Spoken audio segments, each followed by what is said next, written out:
আজকের ভিডিওটা এতই ইম্পর্টেন্ট যে এটা না দেখে আসলে আপনাদের কারোরই উপায় থাকবে না এবং অনেকেই কিন্তু আমাকে বলতেছিল। আজকে আমি মূলত power supply unit buying guide বানাবো। ইয়েস, আমাদের যে পিএসইউ আছে না, যেটা কিন্তু computer one of the integral part হিসেবে ধরা হয়। হ্যাঁ, তো এটা নিয়ে আমি আজকে বলবো যে কী কী দেখে আপনাদের কেনা উচিত। অনেকেই কনফিউজ থাকে যে ভাইয়া কম দামে হচ্ছে আমি 550 ওয়াট 80+ অমুক তমুক পাওয়ার সাপ্লাই পাচ্ছি, অথবা হচ্ছে আমার কোনটা নেওয়া উচিত, আমি কি 4060 বিল্ডে 750 ওয়াট পাওয়ার সাপ্লাই লাগাই ফেলবো, এটসেট্রা। আপনাদের মনে কিন্তু নানা রকমের কোয়েশ্চেন থাকে। আজকের এই ভিডিও দেখার পর ইট মাইট অ্যান্ড ইট শুড আপনাদের কিন্তু বাইং ডিসিশন অনেকটুকুই হেল্প করার কথা। সাথে আমি নিজে যেহেতু পার্সোনালি ট্রিপলি ব্যাকগ্রাউন্ডে আসি, তার জন্য কিন্তু এটা আমার জন্য কিন্তু খুবই একটা স্পেশাল ভিডিও হতে যাচ্ছে। তো চলুন আস্তে আস্তে আমরা শুরু করি, দেখা যাক। আমি এখানে কয়েকটা পাওয়ার সাপ্লাইও রাখছি যাতে আমি আপনাদেরকে এক্সাম্পল দিয়ে বলতে পারি কি অবস্থা, কোনটার কি অবস্থা কেমন যাচ্ছে। তো দেখছেন অনুরাগকে, দেখছেন টেকনিক বাংলাদেশ। চলুন চলে যাক আজকে আমাদের পাওয়ার সাপ্লাই ইউনিট বাইং গাইডের একটা ভিডিওতে। আচ্ছা, এই ভিডিওটা আমি একটু বেসিক থেকে শুরু করি। আমি ধরেই নিলাম যে আপনারা তেমন কিছু একটা জানেন না, ঠিক আছে, মানে don't take it otherwise, but আর কি বেসিক থেকে আস্তে আস্তে আমরা একটু শুরু করি। আচ্ছা, পাওয়ার সাপ্লাই ইউনিট বা পিএসইউর আসলে কাজটা কি? আপনারা অনেকে হয়তো বা বলবেন ভাই এটার কাজ হচ্ছে আমার যে বিলটা এটাকে পাওয়ার দেওয়া, বাট এখানে একটু ভুল আছে। সেটা হচ্ছে আসলে আমরা যে আমাদের পিসিকে পাওয়ার দিচ্ছি, এটা তো পাওয়ার সাপ্লাই ইউনিট নিজে পাওয়ার দিচ্ছে না। পাওয়ার দিচ্ছে কে? পাওয়ার বা ইলেকট্রিসিটিটা দিচ্ছে কে? আমাদের যে ওয়ালে যে সকেটটা আছে সে তো হচ্ছে ইলেকট্রিসিটি দিচ্ছে। তো পাওয়ার সাপ্লাই ইউনিটের নামটা আসলে পাওয়ার সাপ্লাই ইউনিট না হয়ে এটার নাম হওয়া উচিত ছিল পাওয়ার রেকটিফায়ার ইউনিট। কেন? রেকটিফায়ারের কাজ কি? এটা আবার কেন কি বললেন?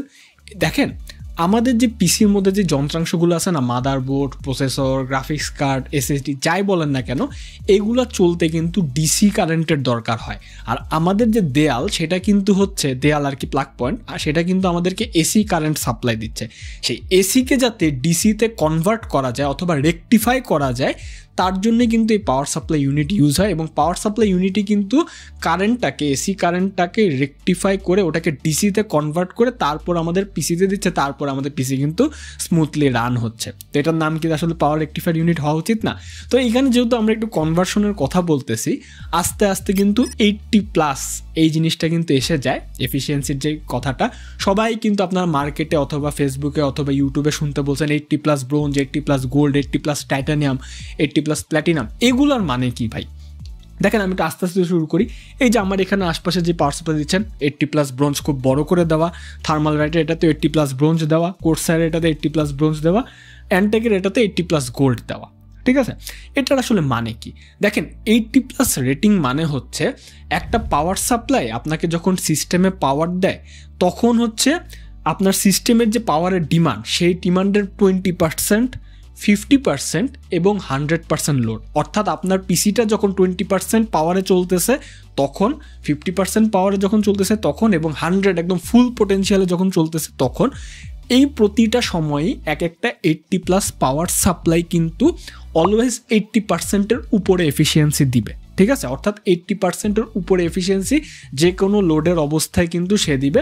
কোর্সারের পাওয়ার সাপ্লাইটাতে যেমন কিন্তু এফিসিয়েন্সি কার্ভও থাকে, যে হচ্ছে আপনার 20% লোডে 80%-এর উপরে, 50% লোডে হচ্ছে 80% উপরে এফিসিয়েন্সি, এবং 100% লোডেও 80%-এর উপরে এফিসিয়েন্সি।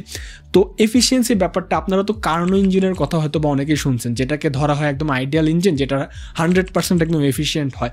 কিন্তু বাস্তবে কোনো মেশিনই না আসলে 100% এফিসিয়েন্ট হয় না। সেটা হয়তো বা যায় যতটুকু 100%-এর কাছাকাছি নেওয়া যায় ততটুকু হচ্ছে গিয়ে সফল। এই পাওয়ার সাপ্লাইগুলো যেগুলো 80+ রেটিং আছে, সেগুলো অলওয়েজ যে কোনো লোড সিচুয়েশনে আপনাকে 80%-এর উপরে এফিসিয়েন্সি দিবে। তাহলে এখন ভাই কথা হচ্ছে, এই যে 80% ব্রোঞ্জ, 80% গোল্ড, 80% এগুলার মানে কি? টাইটানিয়াম, এগুলার মানে কি? তাহলে এগুলার মানেটা আমি একটু আপনাদেরকে বুঝাই দিই। দেখেন, ধরেন এই যে ব্রোঞ্জ পাওয়ার সাপ্লাইটা, এইটা আপনাকে 20% লোডে 82% এফিসিয়েন্সি, 50% লোডে 85% এফিসিয়েন্সি এবং 100% লোডে 82% এফিসিয়েন্সি দিচ্ছে, কথার কথা। এবং 80+ গোল্ড অ্যান্টেকের এই পাওয়ার সাপ্লাইটা ধরেন আপনাকে 20% লোডে 87% হচ্ছে এফিসিয়েন্সি, 50% লোডে 90% এফিসিয়েন্সি এবং 100% লোডে 87%-এর মতো এফিসিয়েন্সি দিচ্ছে, ঠিক আছে। তাহলে এটার মানে কি আসলে? দেখেন, ধরেন আপনার সিস্টেমটা, আপনি এখন যে পিসিটা চালাচ্ছেন সেটাতে একটা 80+ ব্রোঞ্জ পাওয়ার সাপ্লাই লাগানো আছে। তো ওই পিসিটা যখন আপনি চালাচ্ছেন, ধরেন ওই পিসিটা হচ্ছে 500 ওয়াটের মতো পাওয়ার টানতেছে, এবং আপনার যে হচ্ছে পাওয়ার সাপ্লাই ইউনিটটা সেটা হচ্ছে ধরেন একটা 750 ওয়াটের 80+ ব্রোঞ্জ পাওয়ার সাপ্লাই হচ্ছে ইউনিট হচ্ছে লাগানো আছে।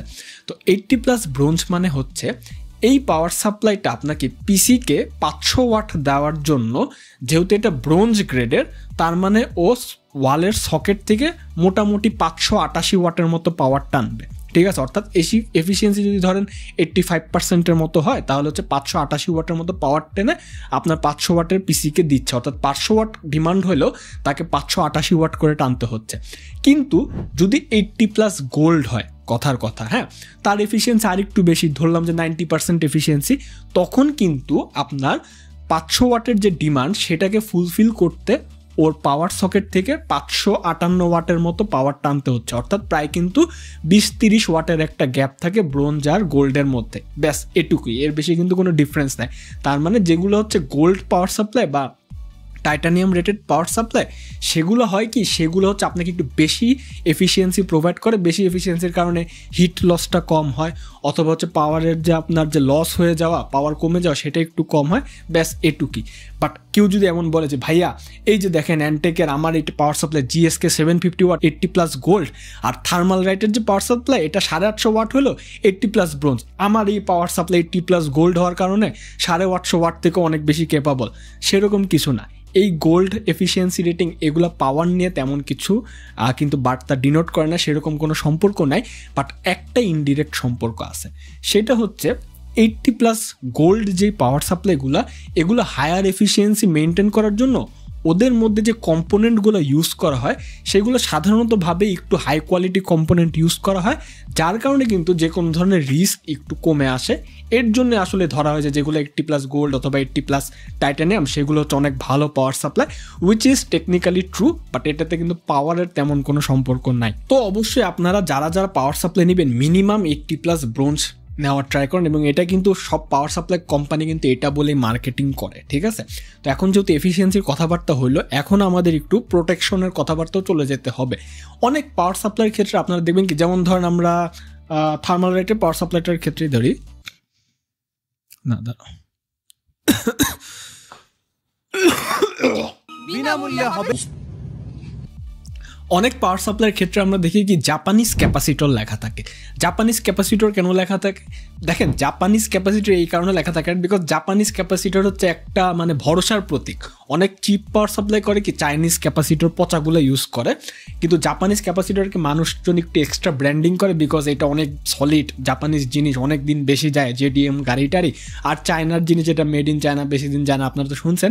বাট দ্যাট ডাজন্ট মিন যে চায়না হচ্ছে ভালো ক্যাপাসিটর বানায় না, তারাও ক্যাপাসিটর ভালো বানায়, বাট যেগুলো হচ্ছে একটু এলিট ক্লাবের PSU বা ভালো PSU, ওরা একটু জাপানিজ ক্যাপাসিটরটাকে এক্সট্রা ব্র্যান্ডিং করে, এটা তেমন কিছু না। বাট প্রোটেকশনের ক্ষেত্রে আমাদের যেটা ডেফিনেটলি মনে রাখতে হবে, এই যে দেখেন এসেনশিয়াল কিছু প্রোটেকশন আছে যেটা আমি একটু বলে দিই। OVP, UVP, OCP, OTP এবং SCP। এগুলো মানে কি ভাই? OVP দিয়ে একটু শুরু করে, আমি একটু এখানে আস্তে আস্তে যাব। OVP মানে হচ্ছে ওভার ভোল্টেজ প্রোটেকশন। আপনারা ধরেন একটা পাওয়ার সাপ্লাই নিলেন, এই পাওয়ার সাপ্লাইটায় যদি ভোল্টেজ বেশি হয়ে যায় তাহলে কি হবে? হ্যাঁ, আমরা ফিজিক্সের বইয়ে ওহমের একটা সূত্র পড়ছি না, খুবই পরিচিত, সেটা কি V = IR। এখানে V আর I এই দুইটার কি সমানুপাতিক রিলেশনশিপ না? দেখেন, অর্থাৎ ভোল্টেজ যদি বেড়ে যায় কোনো কারণে তাহলে কারেন্টও কিন্তু অনেক বেড়ে যাবে, এবং কারেন্ট বেড়ে গেলে কিন্তু যত সমস্যা, কারেন্ট বেড়ে গেলে যে ভিতরের কম্পোনেন্টগুলো আছে সেগুলো দিয়ে কিন্তু অনেক কারেন্ট, যার কারণে ওটাতে অনেক হিট জেনারেট হবে, যার কারণে ক্যাপাসিটর কোনো সময় পুড়ে যেতে পারে, দেখবেন ধোঁয়া বের হয়ে আসতেছে, অথবা আপনার নিজের যে কম্পোনেন্ট আছে PC, মাদারবোর্ড এগুলোরও কিন্তু ক্ষতি হতে পারে। তো ডেফিনেটলি এক একটা পাওয়ার সাপ্লাই OVP থাকতেই হবে। UVP আবার মানে কি? OVP মানে ওভার ভোল্টেজ প্রোটেকশন, UVP মানে হচ্ছে under voltage protection. Yes, under voltage প্রোটেকশনে দেখেন পাওয়ার সাপ্লাই এমন অনেক জিনিসপাতি থাকে যেগুলো কিন্তু সার্টেন একটা ভোল্টেজ না পেলে ঠিক মতো কিন্তু অপারেট করে না অথবা চলে না। ডায়োড থাকতে পারে, আবার মাদারবোর্ডে যে মসফেটগুলো থাকতে পারে, এগুলোর কিন্তু একটা ক্রিটিক্যাল ভোল্টেজ আছে, সেটা পার হলেই তারপরে তারা কাজ করে। এই ভোল্টেজগুলো যদি কোনো কারণে ঠিকমতো কাজ না করে বা পাওয়ার সাপ্লাই যদি ডেলিভারি না পায়, কম পায়, আন্ডার ভোল্টেজ পায়, সেই ক্ষেত্রে কিন্তু আপনার সিস্টেম বারবার ক্র্যাশ করে। তো একটা ভালো পাওয়ার সাপ্লাই ডেফিনেটলি UVP থাকতেই হবে, নাহলে কিন্তু সমস্যা। আবার OCP মানে কি? OCP মানে হচ্ছে ওভার কারেন্ট প্রোটেকশন। ওই যে বলছিলাম না যে বেশি কারেন্ট যদি চলে যায় তাহলে কিন্তু আপনার অনেক বেশি হচ্ছে হিট জেনারেট হয়ে জিনিসপাতি পুড়ে যেতে পারে। আর আরেকটা জিনিস হচ্ছে ওটিপি মানে হচ্ছে ওভার টেম্পারেচার প্রোটেকশন। এই ওভার টেম্পারেচার প্রোটেকশনও কিন্তু থাকতে হবে, কারণ টেম্পারেচার অনেক যদি বেশি বেড়ে যায় তখন কিন্তু অনেক পাওয়ার লস হয়, এফিসিয়েন্সি একটু কমে যায়, এবং সেক্ষেত্রে কিন্তু হচ্ছে অনেক রকমের যে কম্পোনেন্টগুলো আছে, ক্যাপাসিটার বা হচ্ছে ডায়োড আছে, সেগুলো কিন্তু পুড়েও যেতে পারে। তো ওভার টেম্পারেচার প্রোটেকশনও ডেফিনেটলি থাকতে হবে। পাওয়ার সাপ্লাইগুলো যাতে একটা সার্টেন টেম্পারেচার পর ট্রিপ করে যেতে পারে সেটাও কিন্তু হচ্ছে আপনাকে এনশিওর করতে হবে। আর একটা জিনিস হচ্ছে শর্ট সার্কিট প্রোটেকশন, অর্থাৎ পাওয়ার সাপ্লাই যদি কোনো দুইটা সার্কিট যদি লাইন এক হয়ে যায়, শর্ট হয়ে যায়, তাহলে কিন্তু হিউজ কারেন্ট ইনফ্লাক্স হয়, তখন কিন্তু হচ্ছে জিনিসপাতি একদম পাওয়ার সাপ্লাই ফ্রাই হয়ে যেতে পারে, ঠিক আছে, অনেকে বলে না। তো এখন একটা জিনিস দেখেন, আপনারা যেই পাওয়ার সাপ্লাই কেনেন না কেন অবশ্যই ট্রাই করবেন এই 5টা প্রোটেকশন যেন থাকে। যেমন আমরা যদি এসআরের এই পাওয়ার সাপ্লাইটা দেখি, 80+ ব্রোঞ্জ একটা 550 ওয়াট পাওয়ার সাপ্লাই, এখানে কিন্তু ওরা খুব স্মার্টলি লিখে দিছে ওভিপি, এসসিপি, ইউভিপি, ওপিপি সব কিন্তু এখানে দেওয়া আছে, ঠিক আছে। আবার আমি যদি একটু এই এনটেকের 750 ওয়াট আছে, এখানেও কিন্তু ওরা পিছনে একটা কোনায় হচ্ছে মোটামুটি লিখে দিছে যে এই ধরনের সমস্ত প্রোটেকশন আছে। কিন্তু দেখেন, এতদিনের আমাদের বিখ্যাত কোর্সাইর যে ব্র্যান্ড, ওরা কিন্তু এখানে এই প্রোটেকশনগুলোর কথা কিছুই লেখে নাই বা বলে নাই, বাট তার মানে কি এখানে নাই? অবশ্যই থাকার কথা, যতটুকু আমি জানি থাকার কথা আছে, বাট ওরা দেয় নাই। তো এসআর কিন্তু ডেফিনেটলি এখানে একটা স্মার্ট ব্র্যান্ডিং করছে, ওদের এখানে সব লেখা আছে। আবার থার্মাল রেটের একটা পাওয়ার সাপ্লাই দেখেন, 850 ওয়াটের পাওয়ার সাপ্লাই, তো দামি power supply, ATX 3.1 power supply, এখানেও কিন্তু পিছে সেরকম কিছু লেখে নেয় প্রোটেকশন কী কী আছে। এটা কিন্তু আপনাদের ওয়েবসাইটে যা দেখতে হবে, এবং কোনো পাওয়ার সাপ্লাই যদি এগুলো আপনারা না পান, অ্যাভয়েড, ঠিক আছে, এইসব পাওয়ার সাপ্লাই কিন্তু নিয়েন না, নিলে কিন্তু আপনার কপালে মোটামুটি শনি আছে। এখন আরেকটা কথা হচ্ছে যে এই তো গেল মোটামুটি, আরেকটা ব্যাপার আমাদের দেখতে হবে, সেটা হচ্ছে পাওয়ার সাপ্লাই টপোলজি কি জিনিস ভাই? দেখেন, পাওয়ার সাপ্লাই 2 ধরনের টপোলজি থাকে, একটা হচ্ছে প্রাইমারি টপোলজি আর একটা হচ্ছে সেকেন্ডারি টপোলজি। প্রাইমারি টপোলজির কাজ হচ্ছে এই যে আপনার ওয়াল সকেট, দেয়ালের যে সকেট থেকে এসি পাওয়ারটা আসতেছে, এই এসি পাওয়ারটাকে রিসিভ করা হচ্ছে প্রাইমারি টপোলজির কাজ। এবং সেকেন্ডারি টপোলজির কাজ হচ্ছে, আচ্ছা আমি প্রাইমারি যে পাওয়ারটা, ওয়াল সকেটের যে পাওয়ারটা, সেটা আমি নিলাম, নেওয়ার পর এখন আমি আমার নিজের পাওয়ার সাপ্লাই ভিতরে নিয়ে আমার যে কম্পোনেন্টকে ডিস্ট্রিবিউট করতে হবে, মাদারবোর্ড, গ্রাফিক্স কার্ড, এই যে ডিস্ট্রিবিউট করার যে কাজটা, এটা হচ্ছে সেকেন্ডারি টপোলজি করে, ঠিক আছে।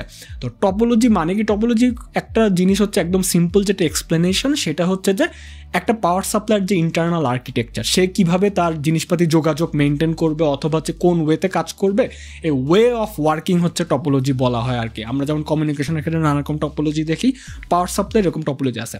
তো পাওয়ার সাপ্লাইয়ের প্রাইমারি যে টপোলজিগুলো আছে, সেগুলো আমি স্ক্রিনের লেফট সাইডে দিয়ে দেখলাম।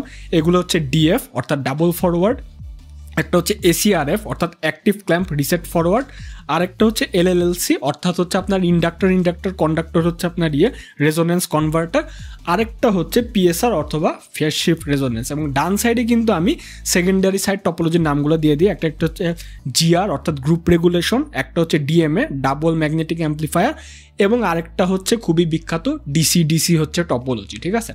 এখন আমি যদি একটু হালকা পাতলা কাজ বলে যাই, আমরা যদি একটু ডাবল ফরওয়ার্ড দিয়ে শুরু করি, দেখেন পাওয়ার সাপ্লাই কাজ করে কীভাবে। পাওয়ার সাপ্লাই যে আপনার ওয়াল থেকে পাওয়ারটা টানবে, কত পাওয়ার টানবে, সেই পাওয়ারটুকুই টানতে হবে যেটা ইনস্ট্যান্টেনিয়াস মুভমেন্টে আপনার পিসির হচ্ছে লাগতেছে। অর্থাৎ আপনার পিসির যদি 500 ওয়াট নিতে হয়, তাহলে হচ্ছে আপনার 550 বা 600 ওয়াট এফিসিয়েন্সি অনুযায়ী ওর ওয়াল থেকে টেনে নিয়ে আসতে হবে। তো এই জিনিসটাকে তো লিমিট করতে হবে, অথবা হচ্ছে এই জিনিসটাকে তো একদম মানে ইনফিনিট পাওয়ার দিতে পারবো না। যত আমার 750 ওয়াট দিতে পারি, 850 ওয়াট 750 ওয়াট পুরাটাই তো আমি দিব না, পুরাটাই তো আমি ওয়াল থেকে টানবো না, টানতে হবে যেটা আমার সিস্টেমের ডিমান্ড সেটুকুই। তো এই কন্ট্রোলটা ডাবল ফরওয়ার্ড করে কিভাবে?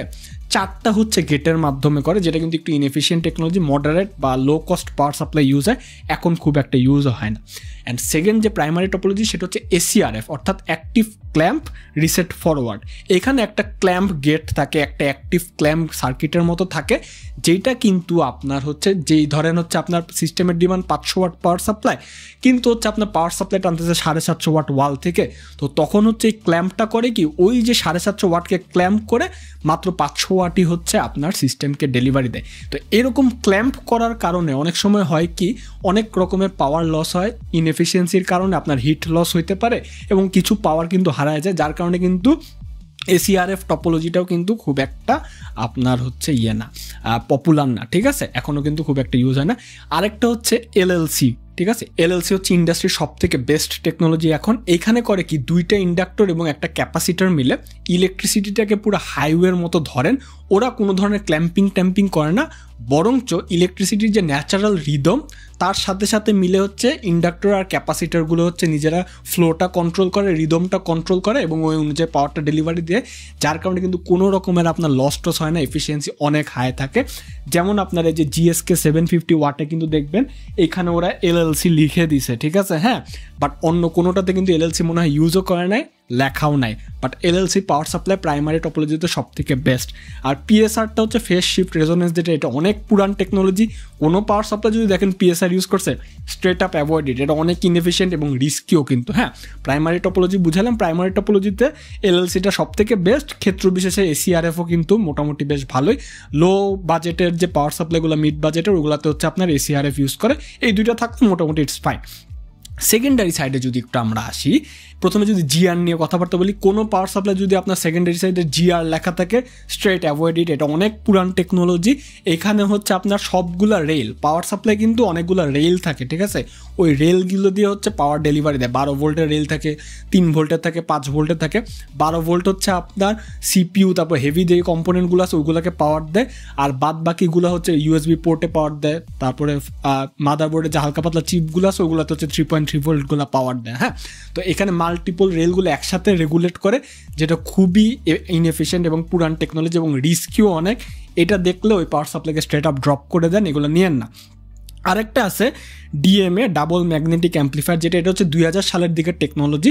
ওই সময়ে ওটা যেটা করে আর ডিসি পাওয়ার সাপ্লাই যেটা করে সেটা সেমই, বাট 2000 সালের দিকে হচ্ছে ডিসি পাওয়ার সাপ্লাইগুলো অনেক এক্সপেন্সিভ ছিল, বাট এখন অনেক হচ্ছে অ্যাভেলেবল হয়ে গেছে। হ্যাঁ, আর ডিসি যে আমার সেকেন্ডারি টপোলজিটা আছে এটা সব থেকে বেস্ট, ঠিক আছে, এটা এখনকার সব থেকে মডার্ন টেকনোলজি। এটা করে কি, এটা আপনাকে পুরা পাওয়ারটুক নেয়, যতটুকু হচ্ছে প্রাইমারি সাইড থেকে আসছে ওটুক পুরো নিয়ে সেকেন্ডারি সাইডেও করে কি, যতটুকু ডিমান্ড সে অনুযায়ী দেয়। যদি 12 ভোল্ট আমার পাওয়ার থাকে, 12 ভোল্ট আমি তাহলে 12 ভোল্টের রেল দিয়ে ওইটুকু পাওয়ার পাঠিয়ে দিব, 3 ভোল্টের যতটুকু ডিমান্ড ততটুকু পাঠিয়ে দিব। মানে আপনার প্রাইমারি সাইড থেকে একবার ডিসি হচ্ছে কনভার্ট হচ্ছে, আবার ও ডিসিতে স্টেপ ডাউন করে কনভার্ট করে পাঠায়, যার কারণে লস খুবই কম হয়, রিস্কও খুবই কম থাকে, পাওয়ার সাপ্লাই কোনো নয়েজও মেক করে না। এই যে এসআর দেখেন, এসআরের পাওয়ার সাপ্লাই কিন্তু ওরা এখানে ডিসি লিখে দিছে, বাট স্ট্রেট আপ থার্মালরাইট আর কোর্সায়ারের ব্র্যান্ডিংটা কিন্তু খুব একটা ভালো না, এখানে কোথাও ওদের টপোলজির কথা উল্লেখ করা নেই। আবার অ্যান্টেকের এই জিএসকে 750 ওয়াট পাওয়ার সাপ্লাই কিন্তু ওরা এখানে প্রাইমারি টপোলজি, এলএলসি এবং ডিসি দুইটাই কিন্তু লিখে দিচ্ছে। তো ডেফিনেটলি এসআরের এই 4800 টাকা পাওয়ার সাপ্লাই খুবই স্মার্ট ব্র্যান্ডিং করছে, আপনারা ওদের বক্স দেখলে পুরোটা সব বুঝে যাবেন। বাট আমাদের কোর্সায়ার বাবাজি থার্মালরাইটের এত রেপুটেটেড কুলার এই জিনিসগুলো কিন্তু লেখে না, বাট এইগুলো বের করারও ওয়ে আছে, যেটা আমি পরবর্তীতে বলতেছি। তো এই গেল মোটামুটি টপোলজি। এখন ট্রানজিয়েন্ট নিয়ে আমাদের একটু জানতে হবে। আচ্ছা, ট্রানজিয়েন্ট ব্যাপারটা একটু আমি যদি বলি, এটা অনেকে হয়তো বা শুনছেন যে হচ্ছে ট্রানজিয়েন্ট স্পাইক টেক, এগুলো আবার কী জিনিস। ট্রিপলিতে আমি এটা প্রায় ফেস করি। ধরেন আগেকার যে গ্রাফিক্স কার্ডগুলো আছে বা প্রসেসরগুলো আছে ওগুলো তো খুব একটা পাওয়ার টানতো না, কারণ ওগুলো তো পাওয়ারই বেশি ছিল না। যত পুরান জেনারেশন ছিল ওগুলো তো খুবই উইক প্রসেসর ছিল, উইক জিপিইউ ছিল, অথবা দেখা যেত 100 ওয়াট 200 ওয়াটের বেশি টানতোই না। বাট এখন দিন যত যাচ্ছে 50 সিরিজের কার্ড আসছে, 40 সিরিজের এনভিডিয়ার কার্ড আছে, এগুলো কিন্তু মারাত্মক পাওয়ার হাঙ্গ্রি। আপনি যদি এমডির কার্ডগুলো দেখেন 350 ওয়াট ইজিলি টানে, আরও ফ্ল্যাগশিপ গ্রেডের জিপিইউ বা সিপিইউ তো আরও বেশি টানে পাওয়ার, ঠিক আছে। তো হয় কি, ধরেন আপনি একটা 4080 বা হচ্ছে 5080 বা 5070-তে ঠাস করে একটা গেম অন করলেন। হ্যাঁ, গেম অন করার সাথে সাথে অনেক সময় হয় কি, হঠাৎ করে পাওয়ারের একটা স্পাইক হয়, দেখা যায় যে হঠাৎ করে একদম 300-400 ওয়াট হচ্ছে GPU for a certain moment টেনে ফেলতেছে। হ্যাঁ, তো আমরা পাওয়ারের কিন্তু একটা সূত্র জানি, ওই যে আবার ফিজিক্স ক্লাস, P = VI, অর্থাৎ পাওয়ার এখানে ভি এবং আয়ের গুণফলের সমান। এখানে পাওয়ার সাপ্লাই একটা রুল হচ্ছে, ওদের যে ভি পার্টটা এটাকে সবসময় 12 ভোল্টে কনস্ট্যান্ট ধরে রাখতে হবে, বাকি দুইটা চেঞ্জ হোক সমস্যা নেই। বাট হঠাৎ করে যখন পাওয়ার অনেক বেশি বেড়ে যাচ্ছে, কারেন্টও তো বাড়তেছে, তার সাথে সাথে ও কিন্তু ভোল্টেজকেও একটা ধাক্কা দেয়, ঠিক আছে, হয় কমে বা বাড়ে, ঠিক আছে। ভোল্টেজটা কিন্তু 12 ভোল্টের স্টিক থাকতে চায়, কিন্তু 12 ভোল্ট ওকে স্টিক থাকতে দেয় না, হয়তো বা দেখা যায় যে কখনো হচ্ছে আপনার 12.6 হয়ে যাচ্ছে, অথবা নেমে 11.4 হয়ে যাচ্ছে। এই জিনিসটা হচ্ছে ট্রানজিয়েন্ট। এটা যদি মডার্ন পাওয়ার সাপ্লাইগুলো হ্যান্ডেল ঠিক মতো না করতে পারে, তাহলে কিন্তু আপনার পিসি হঠাৎ করে শাটডাউন হয়ে যাবে, পিসি হঠাৎ করে ঝাঁকি দিবে, ঠিক আছে। হ্যাঁ, আপনারা এখানে দেখবেন যে কয়েকটা পাওয়ার সাপ্লাই ট্রানজিয়েন্ট ভ্যালু 5%-এর আশপাশে, 3%-এর আশপাশে এবং 1%-এর আশেপাশে। যেগুলো 5%-এর আশপাশে সেগুলো হচ্ছে আমাদের যে একটু মিড রেঞ্জের পাওয়ার সাপ্লাই, সেগুলো ট্রানজিয়েন্ট রেসপন্স হ্যান্ডেল করার ক্যাপাবিলিটি একটু কম হয়। সেক্ষেত্রে দেখা যাচ্ছে 11.4 থেকে 12.6 ভোল্টের মধ্যে হচ্ছে আপনার ভোল্টেজটা উঠানামা করে। 3%-এর ক্ষেত্রে কিন্তু অ্যাকুরেসিটা আরও বেশি, 11.6 থেকে 12.36 পর্যন্ত। 1% হচ্ছে আপনার একদম এলিট টায়ারের যে পাওয়ার সাপ্লাইগুলো সেগুলো কিন্তু 11.8 থেকে 12.1 ভোল্টের মধ্যে কিন্তু মোটামুটি মেনটেন করে দেয়, ঠিক আছে। হ্যাঁ, তো এখানে ট্রানজিয়েন্টে যত কাছাকাছি থাকবে এটা নিয়ে খুব চিন্তা করার কিছু নাই, বাট মডার্ন পাওয়ার সাপ্লাইগুলো কিন্তু এগুলো নিয়ে ডিল করতে হয়, বিকজ এখনকার যে জিপিইউ এবং সিপিইউ এগুলো কিন্তু খুব হচ্ছে আপনার হঠাৎ করে স্পাইক দিয়ে দেয়। কারণ আপনি যেটা টাস্ক অন করতেছেন, কোনো গেমের রে ট্রেসিং ঠাস করে অন করলেন বা লোডিং স্ক্রিনে, দেখবেন ঠাস করে অনেক পাওয়ার টেনে ফেলতেছে, এইটা কিন্তু হ্যান্ডেল করার ক্যাপাবিলিটি থাকতে হয়। তো ট্রানজিয়েন্ট ভ্যালু যদি 5% থাকে তাহলে সেই পাওয়ার সাপ্লাই আপনারা মোটামুটি নিতে পারেন। তো এখন আরেকটা জিনিস থাকে যে ভাই ATX 3 লেখা থাকে অনেক পাওয়ার সাপ্লাই, ATX 3.1 লেখা থাকে, এটার মানে কি? দেখেন ATX 3.1 মানে কি সেটা বলতেছিলাম। তো আমরা এতদিন যাবত যে পাওয়ার সাপ্লাইগুলো মিড রেঞ্জে ইউজ করি, এখনও ইউজ করি, যেমন CX650টা দেখতেছেন, এই অ্যান্টেকের B550টা দেখতেছেন, অথবা SR এগুলা কিন্তু ATX 2.1 পাওয়ার সাপ্লাই। অর্থাৎ এগুলা কিন্তু আপনাকে এতদিন ধরে কিন্তু মোটামুটি ট্র্যাডিশনাল ওয়েতে সাপোর্ট দিয়ে আসছে। বাট এই পাওয়ার সাপ্লাইতে এগুলো যে ট্রানজিয়েন্টের কথা বলতেছিলাম না, এগুলার কিন্তু থিওরি নাই এসব পাওয়ার সাপ্লাইয়ের মধ্যে, ঠিক আছে। হ্যাঁ, বা এরা কিন্তু জানেই না যে স্পাইক নামে কিছু জিনিসপাতি হইতে পারে। তো তারপরেই কিন্তু ATX 3.1 বা 3 পাওয়ার সাপ্লাইগুলো আসছে, যেগুলো কিন্তু মডার্ন নেই, যে হাল আমলের যে জিপিইউগুলো আছে অনেক ভারী ভারী জিপিইউ, এগুলো ট্রানজিয়েন্ট স্পাইকের সাথে খুব পরিচিত। ওদেরকে ওইভাবে সেট করা হয়েছে, ওদের মধ্যে LLC আর DC টপোলজি খুব ভালো মতো দেওয়া আছে আপনার হচ্ছে। তারপরে সবথেকে ইম্পর্টেন্ট জিনিস যেটা, ওদের মধ্যে কিন্তু এই পাওয়ার সাপ্লাইগুলোকে 550 অথবা হচ্ছে আপনার 650 পাওয়ার সাপ্লাইগুলো, এগুলো কিন্তু PCI 6+2 কানেক্টর, অর্থাৎ 8 পিন যেগুলো থাকে খুবই পরিচিত, সেগুলো দিয়ে কানেক্ট হয়। বাট 3.1 পাওয়ার সাপ্লাইগুলোতে কিন্তু নেটিভ 12 VPWHR হচ্ছে 16 পিনের কানেক্টর দিয়ে দিছে, যেটা দিয়ে কিন্তু ইজিলি মনে করেন 600 ওয়াট একদম ডেলিভারি করে দেওয়া যায়, একদম পিস অফ কেক, কোনো ব্যাপারই না। যদি NVIDIA যেগুলো হচ্ছে আপনার 12 VPWHR কানেক্টর দেয়, ওগুলো কিন্তু পুড়ে যাওয়ার অনেক ঘটনা আছে। বাট পাওয়ার সাপ্লাইয়ের সাথে যেগুলো আসে ATX 3.1, ওইগুলো কিন্তু অনেক সেফ এবং অনেক ইজিলি কিন্তু আপনাকে পাওয়ারটা ডেলিভারি করে দিতে পারে। আর তাছাড়া ধরেন হঠাৎ 200 থেকে 400 ওয়াটের একটা ট্রানজিয়েন্ট আপনার পাওয়ার স্পাইক হয়ে গেল, এই যে ATX 3.1 থার্মাল রাইটের যে পাওয়ার সাপ্লাই দেখতেছেন অথবা GSK 750 ওয়াট দেখতেছেন, এটা কিন্তু ওরা খুব ইজিলি হচ্ছে হ্যান্ডেল করতে পারে এবং খুবই কিন্তু আপনার স্টেবল পারফরমেন্স এবং হচ্ছে কোয়াইটার অপারেশন এবং হচ্ছে অনেক লেস হিট হচ্ছে আপনাকে জেনারেট করে আপনার সিস্টেমকে কিন্তু খুব ভালো রাখে। আর সর্বোপরি আপনার কিন্তু পাওয়ার সাপ্লাইয়ের এফিসিয়েন্সিও কিন্তু খুব ভালো থাকে, ঠিক আছে। এটা ছিল মোটামুটি, এটা হচ্ছে মেইন যে বেসিক পার্থক্য। আর ছোটোখাটো কিছু পার্থক্য থাকে কেসিংয়ের ব্যাপার, ওগুলো আর বললাম না, ভিডিওটা অনেক বড় যাচ্ছে। আরেকটি ইম্পর্টেন্ট জিনিস হচ্ছে যে ভাইয়া ওয়াট ক্যালকুলেশন, ঠিক আছে। আমি একটা 4060 7500F দিয়ে পিসি নিব, আমার কি 750 ওয়াট পাওয়ার সাপ্লাই নেওয়া দরকার আছে? কোনো দরকার নেই। 4060 আপনারা এইসব ক্ষেত্রে সবসময় গ্রাফিক্স কার্ডের যে TDP আছে, সিপিউর যে TDP আছে সেটা দেখবেন। ধরেন 4060 TDP হচ্ছে আপনার 120 ওয়াট আর 7500F এর TDP হচ্ছে 65 ওয়াট। হ্যাঁ, এবং কোনো ক্ষেত্রেই নেই এই দুইটা জিনিস, একটা প্রসেসর আর একটা জিপিইউ কখনোই 100% লোডে একসাথে চলবে না। কারণ এটা যদি চলে তাহলে খুবই বটল নেকিং একটা সিনারিও, তাহলে মানে খুবই রেয়ার একটা সিনারিও। হ্যাঁ, এটা আসলে হওয়ার কথা না। হ্যাঁ, বাট হইলেও 550 ওয়াট তাও কিন্তু ইনাফ। আর তারপরেও হচ্ছে আপনার কেসিংয়ের ফ্যান ট্যান এগুলো মিলে 50 থেকে 60 ওয়াটের একটা হেডরুম রেখে সব যোগ করে যদি আপনি 50-60 ওয়াট বা 100 ওয়াট রাখতে চান তাহলে রাখতে পারেন, এর বেশি কিন্তু দরকার নেই। অনেকেই কিন্তু 4060 Ti বিল্ডে 700 ওয়াট লাগায়, কোনো দরকার watt 550 watt is good enough. আমি এতদিন ধরে এতগুলো বেঞ্চমার্ক করতেছি, আমি আমার লাস্ট ভিডিওতে RX 7700 XT যেটা একটা 245 ওয়াট TDP জিপিইউ তার সাথে 550 ওয়াট লাগাইছি, because I know and I am confident যেটা হইলেও কোনো সমস্যা নেই। এই জিপিইউ এমন কোনো মনস্ট্রাস জিপিইউ না যেটা খুব মানে হচ্ছে বড় পাওয়ার সার্জ দেখাবে অথবা কোনো ধরনের ট্রানজিয়েন্ট বিহেভিয়ার করবে, এরকম কিন্তু কিছু হওয়ার কথা না, ঠিক আছে। হ্যাঁ, তো এটা একটু আপনারা ওয়াট ক্যালকুলেশনের ব্যাপারটা এটা গ্রুপে পোস্টস দিতে পারেন, আমরা আপনাকে ভালো সাজেশন দিতে পারবো। আর মডিউলার আর নন মডিউলার পাওয়ার সাপ্লাইটা একটু বলে রাখি, অনেকে শুনেন ভাই এটা আবার কি, যেমন SR এর এই পাওয়ার সাপ্লাইটা এটা কিন্তু একটা ফুল মডিউলার পাওয়ার সাপ্লাই, খুবই কম দামের মধ্যে, ঠিক আছে। মডিউলার হচ্ছে আপনার ফুল মডিউলার হচ্ছে যেগুলো সব ইম্পর্টেন্ট কেবল সবই আপনার ডিটাচড অবস্থায় থাকবে, আপনার নিজেদের মতো এক্সটার্নালি দিতে পারবেন। নন মডিউলারে কিন্তু কোনোটাই আপনার ডিটাচড অবস্থায় থাকবে না, সব কেবল কিন্তু পাওয়ার সাপ্লাই থেকে বের হয়ে আসবে। বাধ্যবাধকতামূলক আপনার হচ্ছে পাওয়ার সাপ্লাই অনুযায়ী হচ্ছে আপনার কেবল ম্যানেজমেন্ট ওইভাবে করতে হবে, যেটা একটু অসুবিধাজনক। যেমন CX650 একটা নন মডিউলার পাওয়ার সাপ্লাই, 550 একটা নন মডিউলার পাওয়ার সাপ্লাই। আর সেমি মডিউলার একটা জিনিসও আছে যেখানে খালি ইম্পর্টেন্ট যে কেবলগুলো সেগুলো পাওয়ার সাপ্লাইয়ের সাথে লাগানো থাকবে, আর বাদ বাকি যেগুলো একটু সেকেন্ডারি কেবল আছে ওগুলো আপনি পাওয়ার সাপ্লাই PCI কানেক্টরে নিজেদের সুবিধা মতো লাগাতে পারবেন। হ্যাঁ, আর পাওয়ার সাপ্লাইয়ের ক্ষেত্রে ওয়ারেন্টির বিষয়টা খুবই মাথায় রাখবেন, কোন পাওয়ার সাপ্লাই বার্ন ওয়ারেন্টি দিচ্ছে কি না, কত বছরের ওয়ারেন্টি দিচ্ছে, এগুলো সবসময় রিটেলারদের সাথে বুঝে নেবেন। অ্যান্ড আরেকটা জিনিস, এটা খুবই ইম্পর্টেন্ট, যে ভাই আপনি একটা কথা বলেন ওভিপি, ওসিপি, তারপরে হচ্ছে গিয়া এসসিপি, এই প্রোটেকশনগুলা এগুলো থার্মাল রেটের পাওয়ার সাপ্লাই লেখা নাই, কিন্তু হচ্ছে থাকার তো কথা এত দামি পাওয়ার সাপ্লাই, অথবা কোর্সারটাতেও তো লেখা নাই, তা আমি কি করব?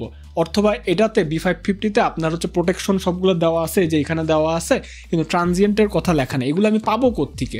আপনারা SPL এর PSU টায়ার লিস্ট থেকে ওটা দেখে নিতে পারেন, ওখানে কিন্তু সব পাওয়ার সাপ্লাইয়ের কী ব্যাপার আছে সেগুলো কিন্তু সব একদম লিস্টেড করা আছে। বাট আমি বলবো কি, ওই লিস্টটাকে খুব ব্লাইন্ডলি ফলো করেন না, কারণ হচ্ছে ওই লিস্টে একদম হাই প্রিসিশনের, মানে হচ্ছে একদম ক্রিটিক্যাল সিনারিওর যে ব্যাপার স্যাপারগুলো আছে, ট্রানজিয়েন্ট রেসপন্স, এইগুলো একদম খুব পয়েন্ট আউট করে দেয়, যেটা কিন্তু রিয়েল লাইফে খুব একটা খাটে না। কারণ রিয়েল লাইফে দেখা যায় যে ওই পর্যন্ত কোনো পাওয়ার সাপ্লাই নিজেকে পুশই করে না, হ্যাঁ, ওটা আর কি একদম এক্সট্রিম 100% সিনারিওর জন্য হচ্ছে আপনাকে দেওয়া আছে, যার কারণে কিন্তু দেখেন ভ্যালুটপের বা অন্যান্য ব্র্যান্ডের বা হচ্ছে অনেক নন ব্র্যান্ডের কিন্তু ছোট ছোট পাওয়ার সাপ্লাই দেয়, অথবা আমার একটা 2013 সালের পিসি আছে, কোন ব্র্যান্ডের পাওয়ার সাপ্লাই জানিও না, অথচ 12-13 বছর ধরে কিন্তু এই পাওয়ার সাপ্লাই লোকাল ব্র্যান্ডে পাওয়ার দিয়েই যাচ্ছে, হ্যাঁ। বাট SPL টায়ার লিস্টে গেলে আপনারা কি পাবেন? একটা পাওয়ার সাপ্লাই ফুল ডেসক্রিপশন মোটামুটি পেয়ে যাবেন। তো এই ছিল মোটামুটি আমার এই ভিডিওটা। এই জিনিসগুলো যদি আপনি একটা পাওয়ার সাপ্লাই দেখেন, যেগুলো বললাম, বা খোঁজ খবর নিয়ে ওয়েবসাইট থেকে দেখে হলো এগুলো এনশিওর করে পাওয়ার সাপ্লাই যদি কেনেন, তাহলে আপনারা হয়তো বা সব থেকে ভালো জিনিসটা আপনার জন্য এনশিওর করতে পারবে। এবং নন ব্র্যান্ডেড কোনো পাওয়ার সাপ্লাই কিনেন না, বিকজ ওটার টপোলজি আপনারা জানেন না, ওটা ট্রানজিয়েন্ট তো বাদই দিলাম, বা ওটার হচ্ছে আপনার কনভার্সন এফিসিয়েন্সি কেমন সেটাও আপনারা জানেন না। অনেক ক্ষেত্রে কিন্তু ওভার সার্জ হয়ে প্রোটেকশন না থাকার কারণে আপনার বিল্ডেরই ক্ষতি হতে পারে। তো ভিডিওটা এখানে শেষ করব। অনেক বড় ভিডিও এগুলো জানি, কিন্তু এটা আপনাদের আশা করি অনেক হেল্প করবে। তো দেখাবো অন্য কোনো ভিডিওতে। ভালো লাগলে লাইক দিবেন, সাবস্ক্রাইব চ্যানেল মাস্ট, টেকোলিকে জয়েন হয়ে যান। গুড বাই, অ্যান্ড ডেফিনেটলি আইল catch on the next one.